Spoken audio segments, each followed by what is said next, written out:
The London Underground is a vital part of London. Every day, over 3 million people make their way into the underground tunnels and passageways without a second thought.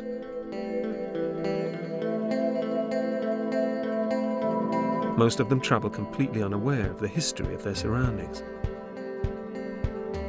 From the early days of construction through to wartime, there have been thousands of accidental deaths and suicides.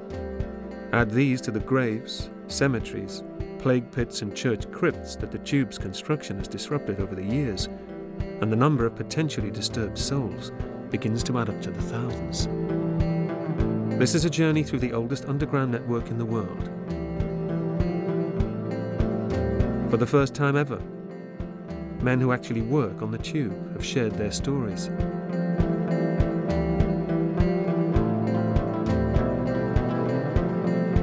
These previously untold experiences will reveal just how haunted the tube really is. You could hear the doors 1, 2, 3, clunk, click. I know that I did see this image of a woman. And all I could do was just sit and look. It's a little unnerving. To this day, I can't forget it.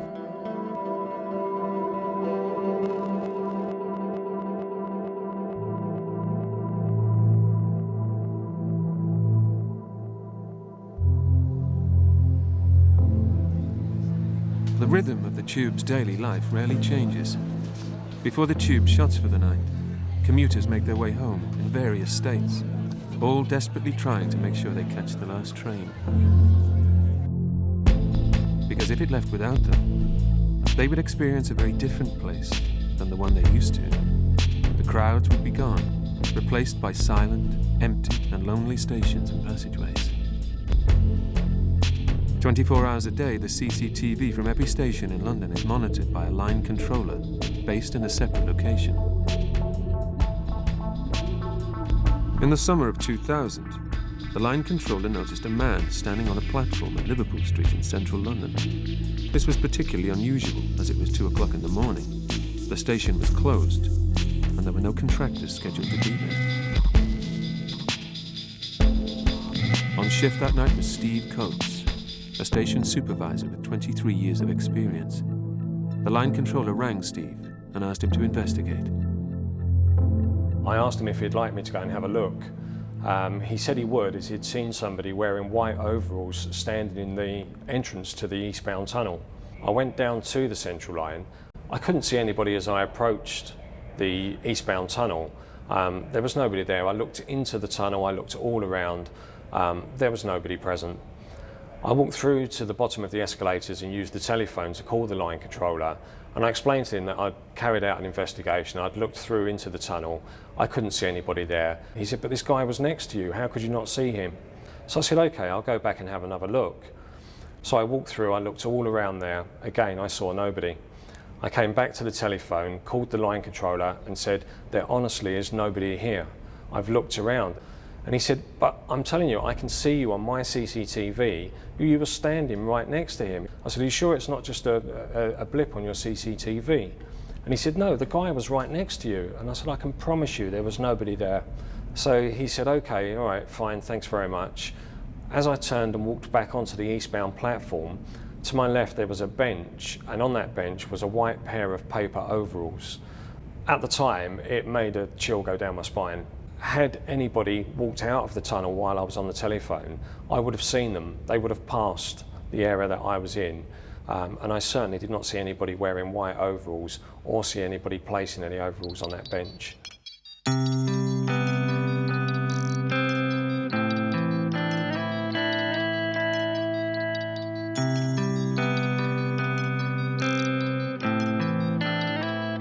From Liverpool Street, if you travel one stop westbound along the Central Line, you arrive at Bank.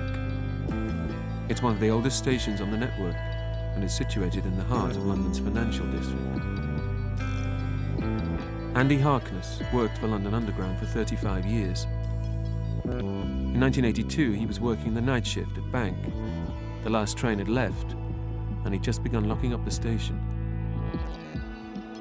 I then went down the other lifts, 4, 3, 2, 1. I had a look in number 1, although we hadn't even used the lift. And bearing in mind, these are the old lifts with the old wooden heavy doors. So I looked in the lift, nobody in there, it was clean, shut it down. As I walk across, about 6 foot away from the number 1 lift, there was a knock, knock, knock, knock on the door. And I thought, nah, that's not true, because I've just looked in there, there's nobody there, there's nobody else in there with me, there was no wind, you know, occasionally you could hear these doors rattle, but it wasn't, it was a definite knock, knock, knock. So I thought, nah, this is not happening, so I carried on, ignore it, you know, go away, I'm saying to myself. I walk across then to where the switch room is, I open the switch room, and I wedge open the door, and it switched the lights off to the old just left on the emergency lights, and I've started to walk across the ticket hall. As I walk across, all of a sudden that door slams, wham, like that. And I wouldn't even look back. There was no wind, no nothing, and it scared the life out of me.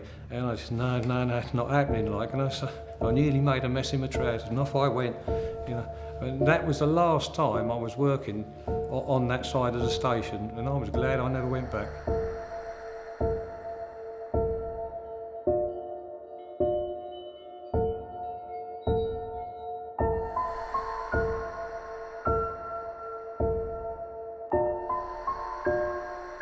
As a passenger, one would hope that incidents like these at Liverpool Street and Bank are fairly few and far between.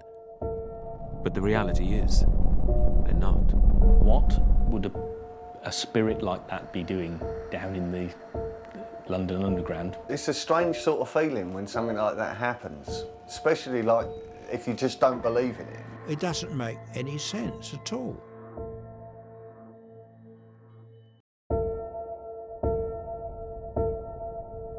Although 1 billion passengers pass through the 253 stations of the London Underground each year, there are still places where passengers never go. One such place is Kennington Loop, a section of track near Kennington Station in South London, where there have been more reported unexplainable incidents than anywhere else on the network. The loop is there to enable trains to turn around and head back north again. At Kennington, the carriages are cleared of any passengers, and the empty trains are sent into the loop, where they will often have to wait for up to 20 minutes in the 150-year-old tunnels. And while they're waiting, there is absolutely no way anybody could get on or off the train.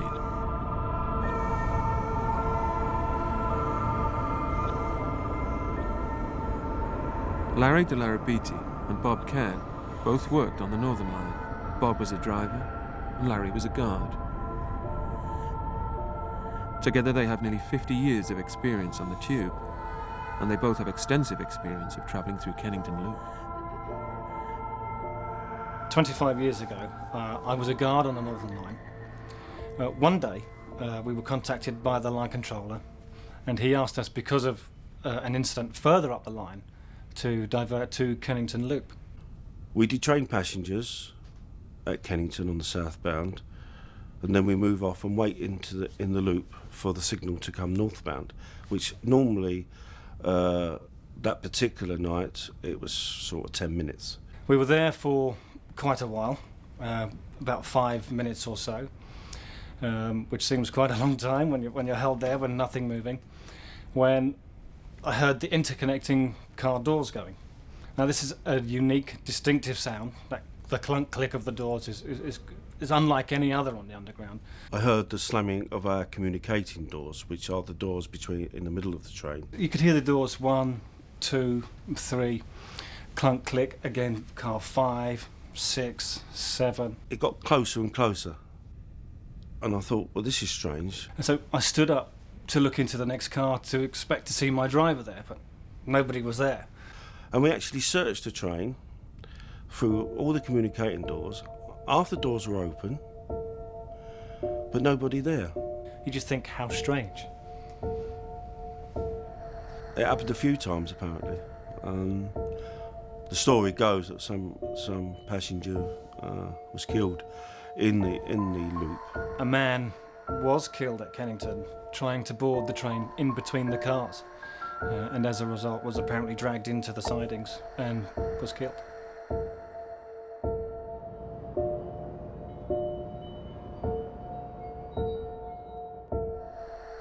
221 feet below London. The unique tunnels of the London Underground put passengers in an environment that they would never usually find themselves in. Could this have anything to do with the high number of strange experiences reported? Vic Tandy is a senior lecturer at Coventry University. He's been exploring the reasons and explanations behind paranormal experiences for over 20 years. He believes he has a simple explanation as to why there are so many unexplainable experiences on the underground. Most humans can hear between 20 hertz, that's 20 cycles per second, up to about 20,000. Infrasound then starts at 20 hertz and goes down.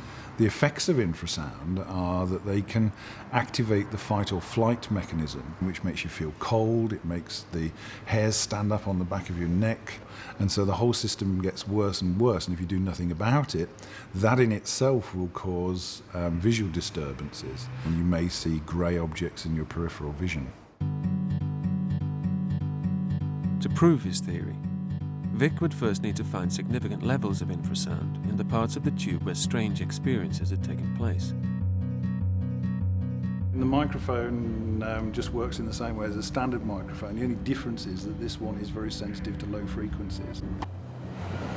The first place he went to make some recordings was on the Northern Line at Kennington Loop.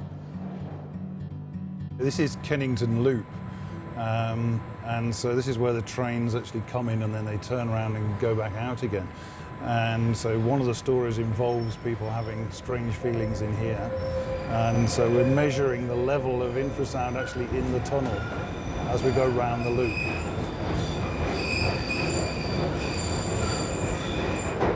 There's actually quite high levels of infrasound showing on the trace. I want to actually stop it and analyse it and get a closer look. But certainly, again, I think there's quite remarkable levels apparently. So it'd be interesting to spend a few minutes looking at it more closely. Certainly at the point at which the train was stationary, for some reason, the level of infrasound became quite high. So we were talking about 90 decibels. In fact, at one point I've measured 95 decibels. Now, if that was audible sound, that would be a disco which would be just about as loud as you could possibly stand it. You would come away from that with your ears ringing. Clearly it's not going to cause doors to bang and that sort of thing, but it might just be responsible for feelings of unease, which then other events might be more likely to sort of give a paranormal feel to.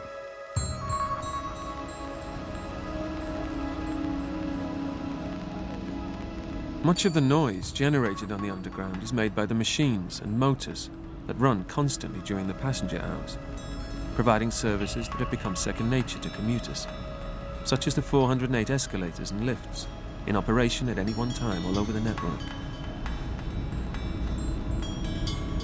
At night, when the last train has left, it's the responsibility of the station staff to ensure that these are switched off and the silent hours of the night begin. Barry Oakley was a station supervisor working the overnight shift at Hyde Park Corner in November 1978. As usual, he'd closed and emptied the station and had shut the escalator down. Having checked that he'd properly removed the breakers, a piece of equipment that stops the escalator from moving, he and his colleague then returned to the supervisor's office. Now, all the escalators were off and everything was quiet. At about 2:30, 25 to 3, there was a commotion outside in the booking hall area, the concourse area. When going out into the booking hall area, we noticed that the escalator that we'd come up on was on, which I found rather strange because, to my knowledge, once the breaker was out, there's no current to that escalator. To start an escalator up, you need to physically use a key. And around about, it must have been about 3:20 by the time we got back and all this had gone on. And while I was making this tour, I had this terrible sensation that, in the back of the neck, that something was watching me, or something was, you know, there, that I couldn't describe. And the room was really cold by now. It was just like, you know, you could see your breath through the coldness. And I turned around, and when I turned around, I noticed my colleague was like up against the side of the table, against the wall. He'd gone white, like an off colour. I wondered if he was taken ill, you know, if something had happened. So I immediately gone to him, trying to bring him round. It took me about 5 or 10 minutes to actually get him to come round and talk to me. He said, "Did you see the face?" He reckoned someone's head had come through there and looked at the pair of us. Not long after that, he then decided he was going home, he wasn't going to stay.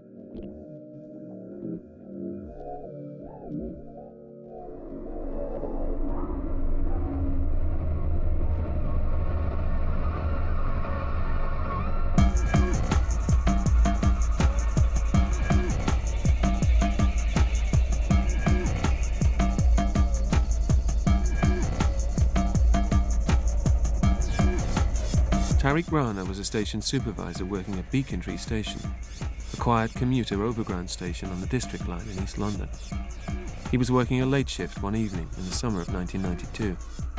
He was about to go home and was finishing off some paperwork. In the office at Beacon Station, we had a door that led onto the National Railways platform. While I was doing my work, I heard that door rattle. I thought nothing of it at the time because the trains normally pass on that side. After a couple of minutes, I heard the door rattle again.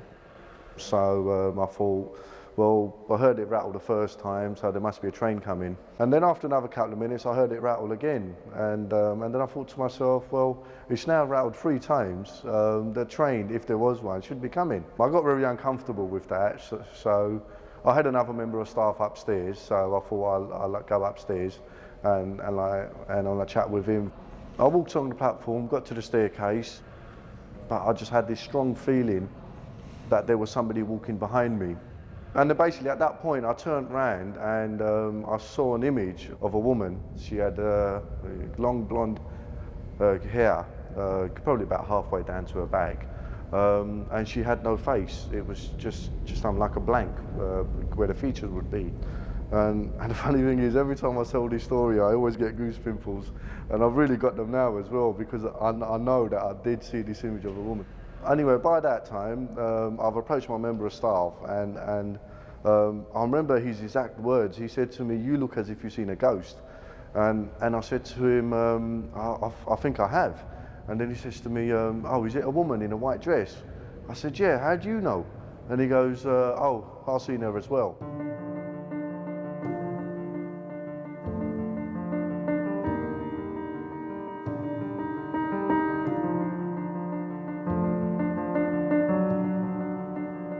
From Beacon Station, if you travel westbound along the Green District Line, you'll eventually arrive at Embankment Station in central London near Trafalgar Square and Fleet Street.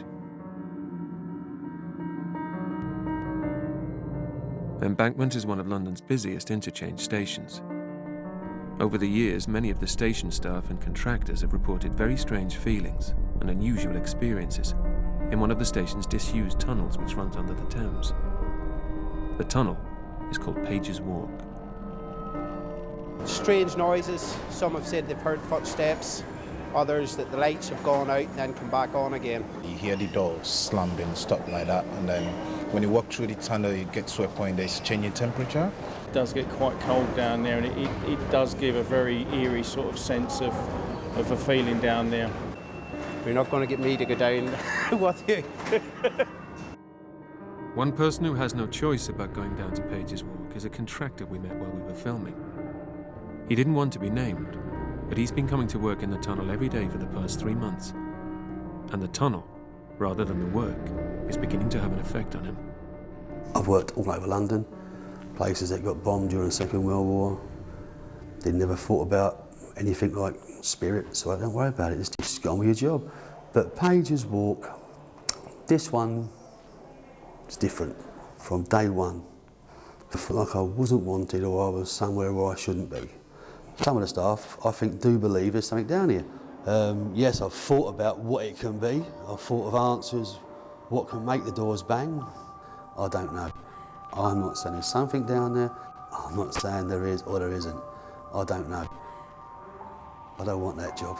Down the bottom. We took Vic to Page's Walk to see if he could measure any infrasound and whether it would offer any explanation to the number of strange experiences.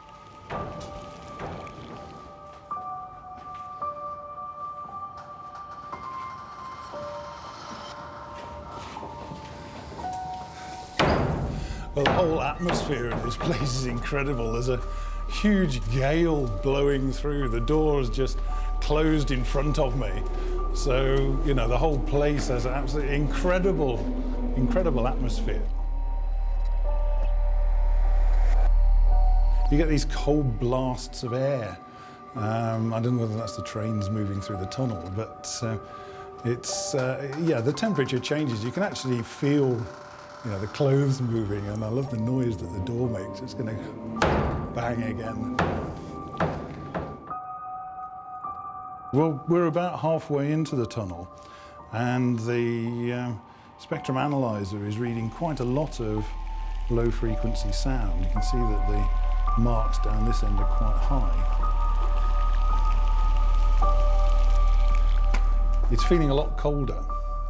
The whole atmosphere now is chilled. I mean, I'm not suggesting that that's abnormal. It's just changed. The start, right down in the next to the station, the temperature was about 24, so we're a good 10 degrees lower up here than we were down there. I mean, that's pretty weird because you would expect it to get warmer. But nonetheless, I think the draft is actually blowing the air up here. The piece of tape is starting to move up the tunnel, and there's quite a draft. You can actually feel the draft moving, and that coincides with the door actually being in the closed position.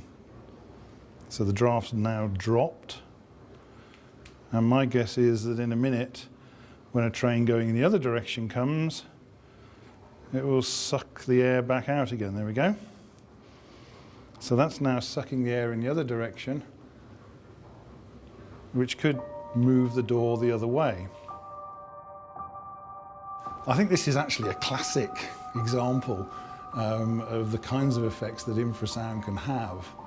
You kind of feel this weird sort of presence almost.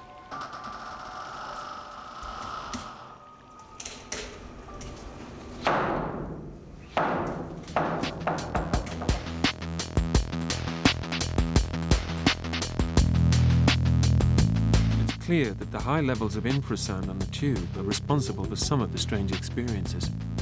However, some experiences are not as easily explained. Without knowing, in 1983, a woman living on the outskirts of London had taken a photo on the underground that was to baffle the science world and involve her in one of the world's most famous murder trials. I can't understand how that image has been arrived at. It's all too inexplicable.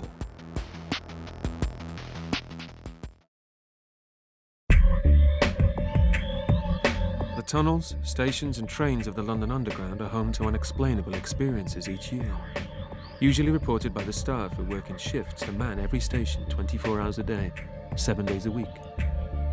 However, sometimes it's members of the public who find themselves witnesses to unexplainable events. Millions of photos are taken of the Underground each year, most standing up in a holiday album somewhere, but the occasional photo ends up in the hands of someone altogether more unusual.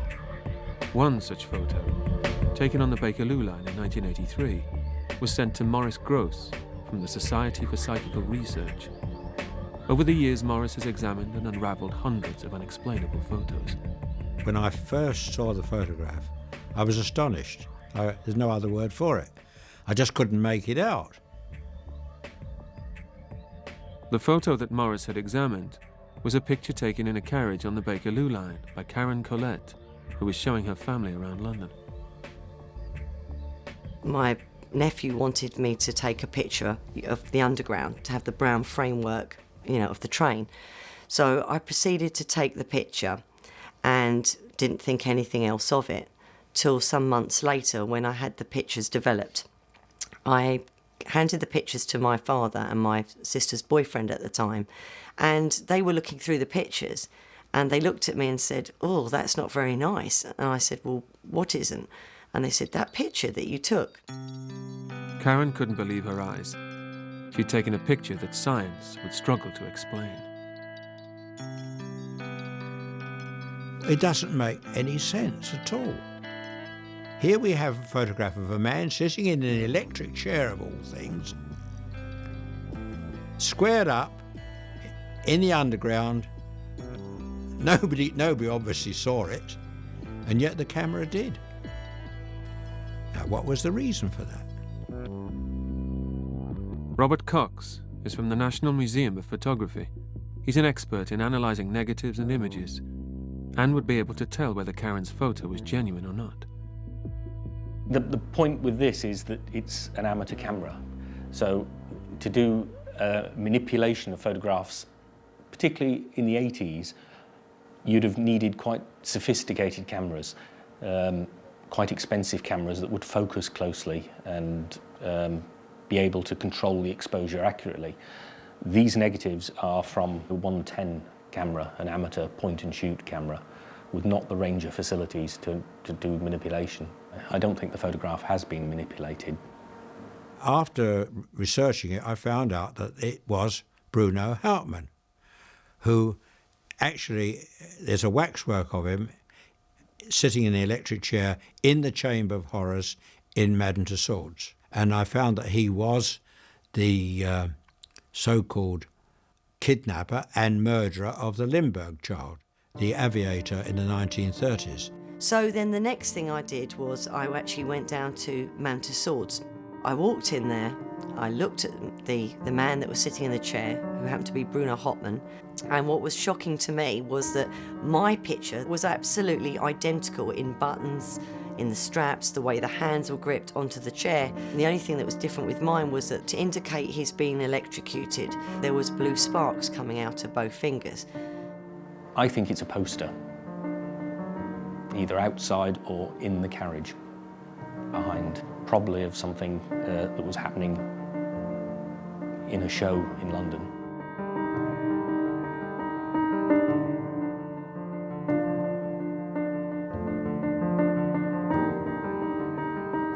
A friend of mine whose mum had passed away asked me to go along to see a medium, and I sat outside while she went in and spoke to the medium. As she was about to leave, the medium came outside and said, "I have a message for you."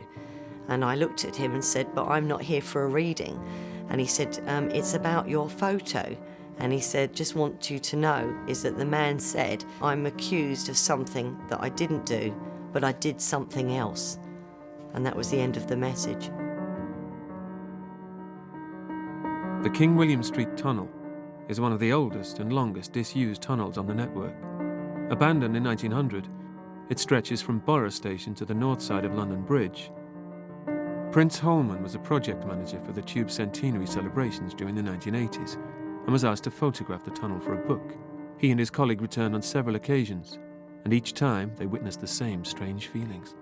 We did a lot of experiments to get it right, and when we took the final set of photographs, there was an image of somebody standing in the sump. It was slightly translucent. Nothing was right about it. There was nobody who could have been there at the time. And I have this slide, and the slide just has written on it, "The Ghost," which is what we called it. Never thought anything about it. It's just been filed away for years. Went to pull it out, and the transparency is not there. I just checked to see if it had been misfiled, and looked through some early images of shots we'd taken down there, and surprisingly there is another photograph of the ghost in almost exactly the same position that was taken a couple of years earlier that I didn't even know about until today.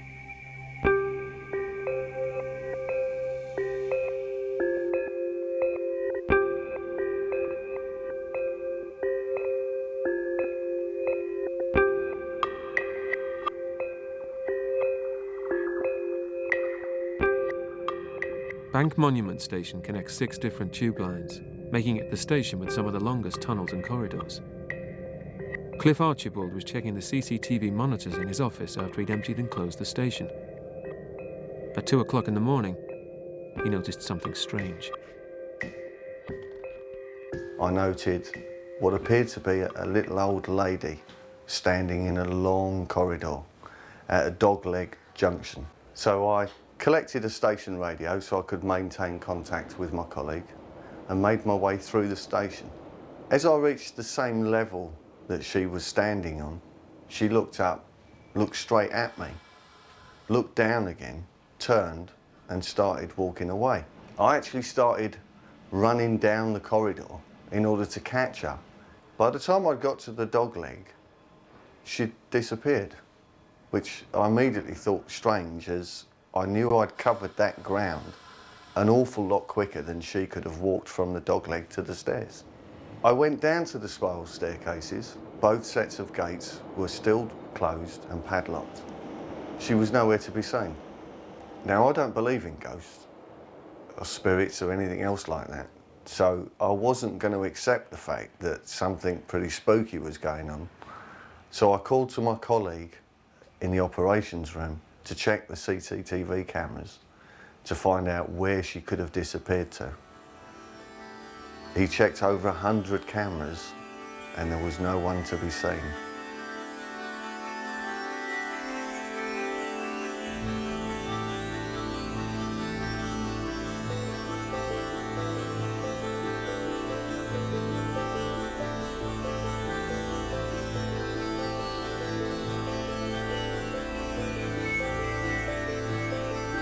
Looking back at my experience at Bank Monument on that particular evening, being the skeptic that I am, it will stay with me for the rest of my life as to why I can't come up with a logical explanation as to what happened.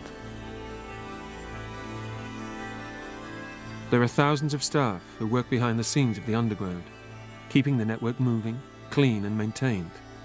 And nearly all of these jobs take place at night when the system is closed to the public. Some jobs are more unusual than others, such as the fluffers, who collect human hair from the tunnels, blown in from people waiting on the platforms. Paul Fisher, who now works at head office, was training to be a manager in 1984, when he was asked to walk the tunnels of the Northern Line. Part of his training was to understand the procedures for all of the different tasks at first hand. And one such job Paul was required to experience was track walking, a job that involves walking on your own along the tunnels between stations after the trains have stopped, with just a torch for light.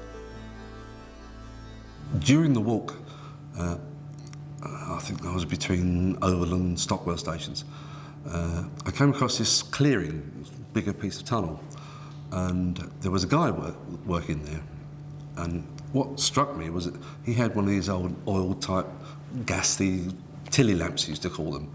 And I remember thinking that I'm sure these have been done away with.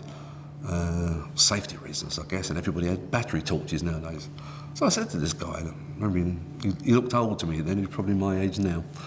I said, I'm surprised you got one of those old lamps. And I forget what he said exactly, but something along the lines of he liked it better than the battery job, so I never thought much about it. I asked him, what is this place, this clearing? He said, oh, this is South Island Places. And I forget what he explained what he did. And that was it, really. A quick chat, and I continued walking down the tunnel to the next station, which was Stockwell, and that was where the end of my track walk was. So I phoned this chap up, told him my name, and said, I've just done a walk from here to there. And I was now clear of the track. He said, fine, okay. And just by chance, I asked him what the other guy was doing up South Island Place. I thought I'd drop that in, be a bit clever, you know? And he said, what other guy? Well, I just spoke to a guy up at South Island Place, he called it. He said, I haven't got anybody booked in my logs tonight to be working there. I said, well, there is somebody working there. Just spoke to him. If you're sure that you saw somebody down there, we certainly don't have anybody booked in for that piece of track. We'll have to search the tunnel. So as the tunnel search had to go ahead. So I've gone back into the tunnel and he's come the other way. And after about 20 minutes, we met in the middle. And this old fellow with the lamp is nowhere to be seen. It's a little unnerving because it didn't kind of make sense. And the search had taken a long time. And as a result of that, the first trains had to be held up, which is not a popular thing to do. And I remember the worst part about it was that my trainer was now interviewing me in kind of a semi-disciplinary sense, because I'd delayed the trains and he wanted to know why. So I told him the story. And I remember he gave me a very old-fashioned look. He said, you know about South Island Place and the ghost stories, do you? So I said, no, and I'm sure he didn't believe me. And this was getting worse by the minute. And he said that there was a myth about some old guy had been hit by a train and killed. donkeys years ago, I've no idea when. And there was supposed to be a ghost down there. So he gave me a very sideways look, and I'm sure he thought I was winding him up. So I've kept stum ever since.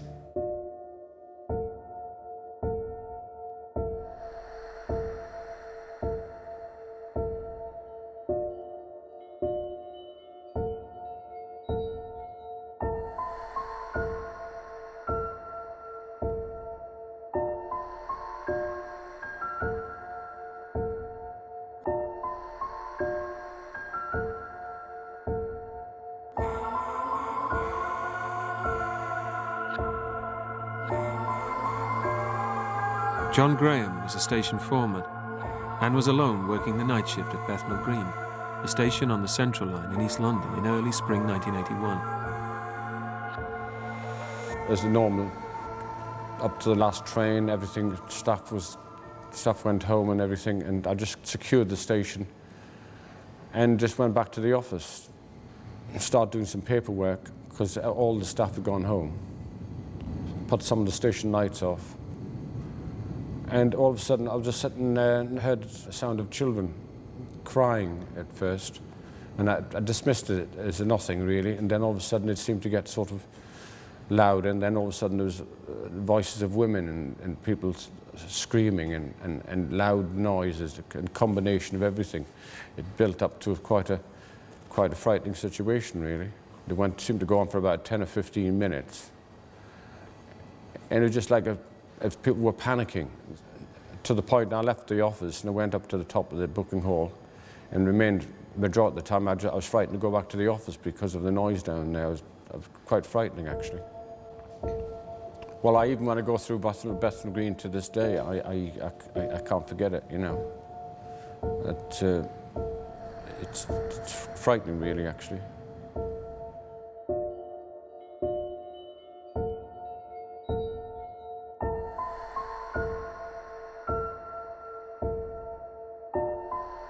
Of the 173 people that died at Bethnal Green, only 27 were men. The remaining 146 were women and children.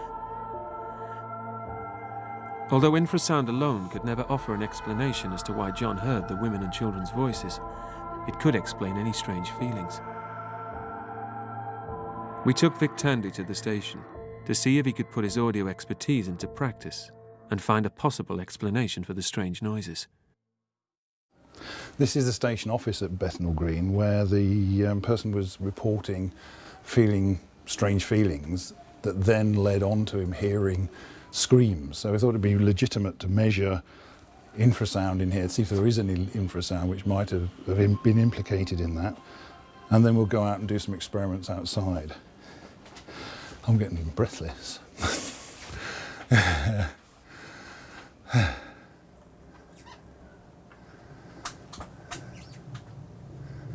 Yeah, I don't know why I'm getting breathless. Is it very high in here? Hang on. It's about 80 dB. After testing for infrasound in the Bethnal Green office, Vic made a recording of the ticket hall. He electronically simulated the frequencies of a female scream from outside the station's 3 entrances and recorded them to see if the sound would behave in an unusual way. The blue represents a frequency which is equivalent to a female scream, and you can see that it stands out quite clearly. So it is quite possible for all people to hear sounds from outside the station within the ticket office itself. It may be that in this particular case, the infrasound might lay down the sort of context. It might make the person feel a bit uneasy to begin with. And the test that we did show that sounds from outside the ticket hall could sound inside the ticket hall. We can't obviously say for sure, but at least we know that sounds from outside can sound as though they're coming from the ticket hall itself.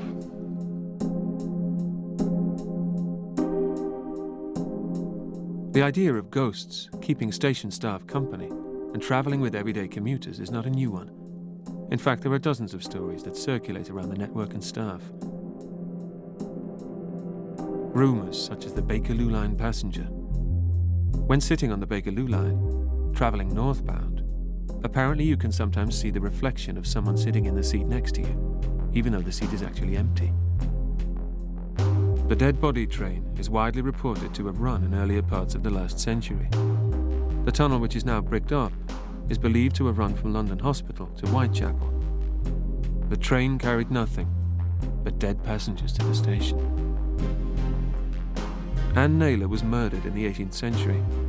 Her screams are reported to be heard on the platforms of Farringdon Station. People have nicknamed her the Screaming Spectre. Despite any rumours, one thing is for sure. As the underground expands, more graves are being disturbed, and with it, the number of unexplainable experiences is increasing. The hairs were sticking up straight on both arms, and I could feel it on my neck. It was like a tingling, like static electricity.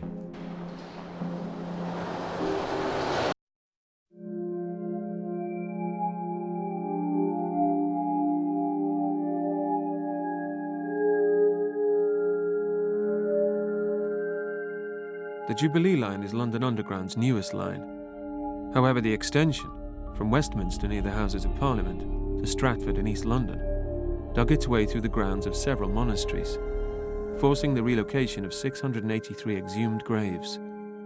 It's reported that sightings of monks have increased in this part of the network ever since. Just like every other line, the entire 45 miles of the Jubilee line is checked each night on foot by track-walking patrolmen, walking the lengths of the tunnels on their own.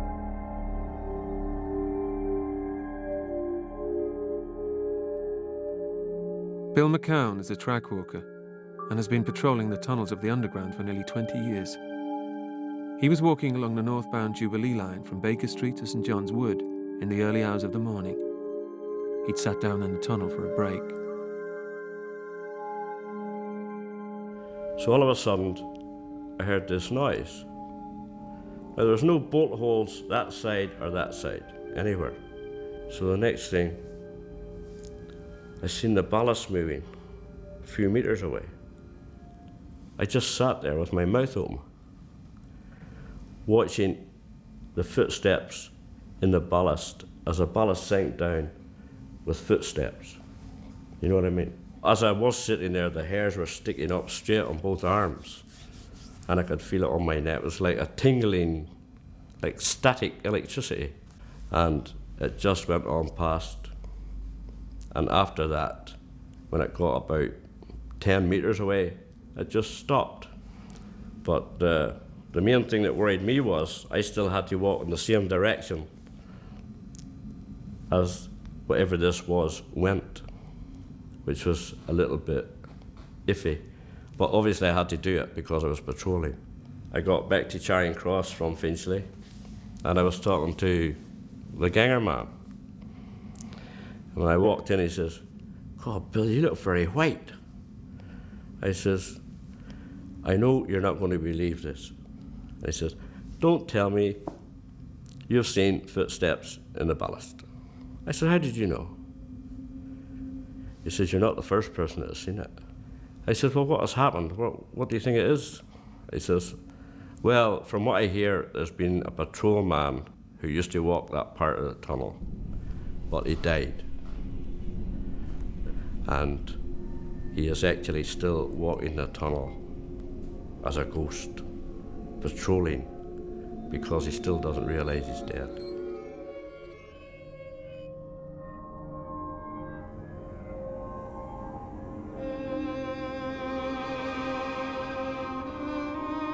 Reports of ghosts on the underground are apparently becoming more frequent. However, some stories still remain more famous than others. The Covent Garden ghost is probably the most famous of all. But as the station gets busier and busier, he gets seen less and less. It seems that he has the same reaction to crowds as the rest of us. The last reported sighting of the ghost was in 1972. Christopher Joseph Clifford was a young lift operator at the station, which at the time was used mainly by nearby market traders. Christopher had emptied the lift after the last train and had been closing up the station for the night. Then I went down and I put my TV on. Not my TV, my radio, you know, the portable radio. And then, and then I don't know how long it was, could be 5 minutes or something, and something made me turn around. And there's this tall geezer was standing there. 6'4", 6'3". He's always taller than me, put it that way. And he was dressed in old-fashioned clothes. He must have what you call type of a waistcoat, you know what I mean? Because his coat was up like that, see? Because he's got a waistcoat, and he had a tall hat on him. So I said, okay, sorry, I locked you in. I thought he must have walking up all those stairs, you know how many stairs was there? So I reached over to get my keys, and there now, when I turned back, he was gone. I says, where did he go? I says, he's gone downstairs. I went down and I looked on both platforms, in case he was standing there looking for a train. No sign. Somebody showed me a photograph that was taken. He said they looked like him. I says, a spitting image. I says, where'd you get that from? But the bloke's been dead. Years and years, 100 years or more.